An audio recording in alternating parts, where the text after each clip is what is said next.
Tota. Togba zuma. Menechi agbebe. Ne jesi loko ame inya. Na nyigba inya anya nyigba meko. Ne kpe inya anyi kpe meko. Kaki togba zuma be ijibe akona de kona le otro yame. Nu ijibe adasi le nchinye be ne jojo dagbe ya. Apo nu sianu. Nu sianu ika awokwa. Pachima. Esenuka esemene. Pachima jerora no nwa me godo. Jora gbeto be ama. Ve. Yenye nuka. Pachima. Oba mavelia. Yenye dekolon. Dekolon. Fouzier millionnaire. Yema. Izop. Fouzier. Yenye epe ama evelia. Ebe ama etonlea yenye afla tovi. Ejebe nu mo ga dele apon ndeke mo. Nu sia nu ike wa wono. If no we no me demo cho ya givide na deme. Ame yu kenye brada abra towa. Nu sia nu yo wa ejebe ablajo. Va makpa. Ala blajo menchi nu neno. Ame yo onye brada gbeto odo na dika. Ni obomo ga ojina be we kpo nu ka ajo. No we ndeke mejo kwa evo. Odo na dika. Yeta blajo re odo dika pele ya. Ye ochi amama. Ya ovuvule. Yeta ne kwa blajo makpa ne ya gbenya do mkwa. Evuvu kle. Esenya mena echi ama. Tana wonu senwa. Ejeba blajo makpa no me. Na no saraka wona blajo. Na geka blajo le ya. Ateple biscuit. Na do kwa soba daregbo. Na mere do di kakple wa avola vule ame anchi. Ye tami ona egbebla. Eno na moto. Ne wakaka va blana. Ne watarinche wana bazi zameda. Mi ona be gbebla. Enu mama vole blana tope numu. Ye blana gbeto mejina bono gbenya na yo. Vo kana vasu. Obama. Etolia yanyi yefugboma. Kura gbetowa. Ame jagla onye. Vole smart. O fina nu trona la megbo. Ta. Kura gbetowa. Obama yo kura gbetoya. Amareka. Ye kwenyo bema. Yenya kukomaka. Obe nu se nu ko kukomaka. Nele nana kukomaka le. Na desime nana lele. Epo nu ne gle ajirado. Nu gle lekeleke. Ede ajirado. Ame kura gbeto ne do tefe obe nu ame nyonyo ko ne do gama. Ebe ale ne gbe ya osusu ko nu ale play. Yenye kura gbeto. Yo ra gbeto re. Obama.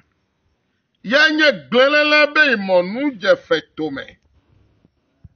O glelele be imonu je fetome. E glelele ma je bene noblela yora gbetosi. Ano desi me ate no lele. Ate twa mama amligore ano kaka. Ate jama mama eke. E bakpa. Wawe anye wo. Wawe abe bombelet. Awe abe dome blefa. Ate mligoro fa ano mimi abatike kwi. Ada done sugbo. Yora gbetoba mavele nye woli pepe.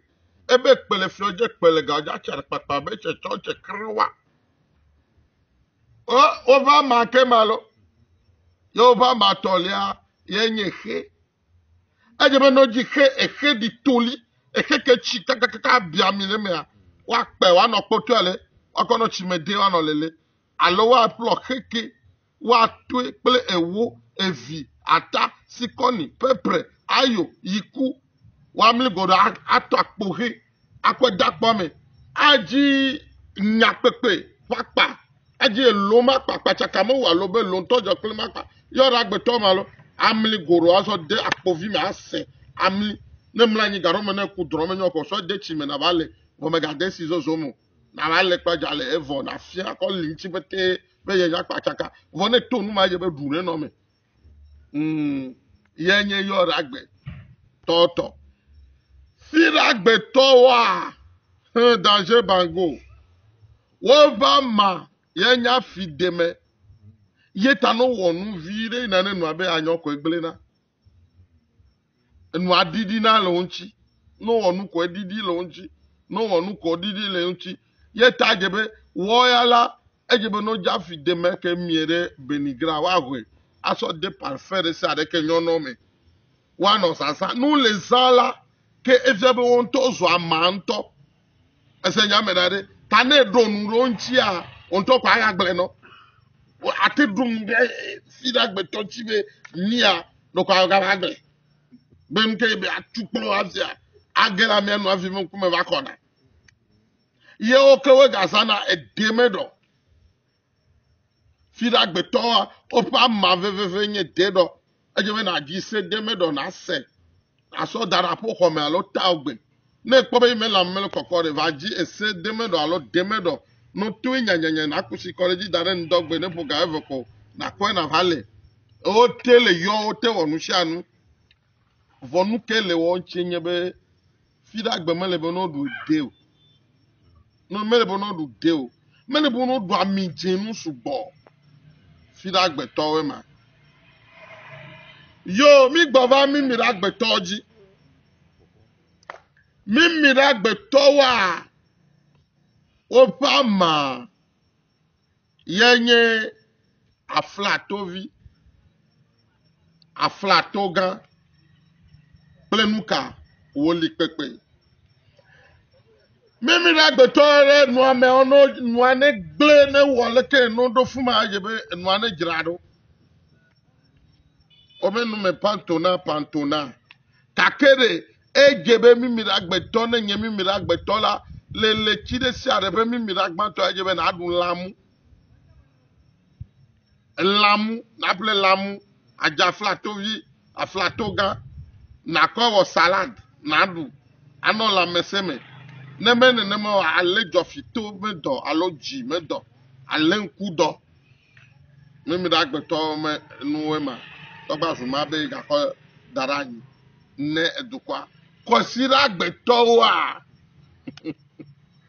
wo ba ma e popo se enye to do me fla be nyemi le zo menu me afla ke no na to do me ga gbojo ma ne nye ko sira gbe tore ne so ape ko je ba fla ma ne no aso vone me la si wa ji nu ma la fide na va tui ne sugbo na shene na so ne le vla voko akore chi fafa ma ado e la be nu ka wo na von povo an kuva no nonchi amwa titre ronchi kakaka vone la civility ko bono yuebe mi abiela ne va za kwa agre rola onya me ko o nana tepe no na ambiance me dijo popo me ese me dade wo like fike wa no crowd amu sugbo you wa dun kokona mo wa to aye moje azu fa ye ma ta etodo me fla aflama ye ozana zigere aflaga gbaja ma fon oji odo mi ona be oji odo amama ateja mama na mele do kwesi aji tire ofume tire ko wale ko e pra tama amama aji vidi do ko ba wona re anokpo me na wuya na le vavo kwa kusi ko ja do efunyi wa wo pete de kwata me oji enye osira gbeto to gba zuma be efetume menu ayifia efetume nu toto me ya gbale de ke me ipa lolo efetume nu atonto ke na merele benea agbobe yeta no saso no ko je bafo mama mere ne chere yi